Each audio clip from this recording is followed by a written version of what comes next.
ప్రేరణాత్మక కథ. ఒక చిన్న గ్రామంలో సురేష్ అనే బాలుడు ఉండేవాడు. అతనికి చదువుకోవాలనే ఆసక్తి చాలా ఉండేది. కాని కుటుంబం పేదది, పుస్తకాలు కొనిపెట్టే స్థోమత కూడా లేదు. రాత్రివేళ ఇంట్లో దీపం లేక చీకట్లో కూర్చుని పొలంలోని చేనేత గుడిసెల దగ్గర వెలుగుతో చదివేవాడు.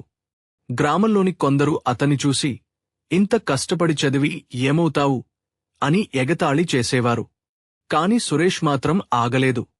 పగలు పొలంలో కష్టపడి పనిచేసి, రాత్రి చదివి, పరీక్షల్లో ఎప్పుడూ మొదటి ర్యాంక్ సాధించేవాడు. సంవత్సరాలు గడిచాయి.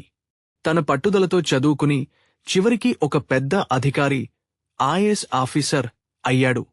గ్రామానికి తిరిగివచ్చి పాఠశాల నిర్మాణానికి సాయం చేశాడు. అప్పటివరకు ఎగతాళి చేసినవారంతా అతన్ని చూసి ఆశ్చర్యపోయి గౌరవించారు.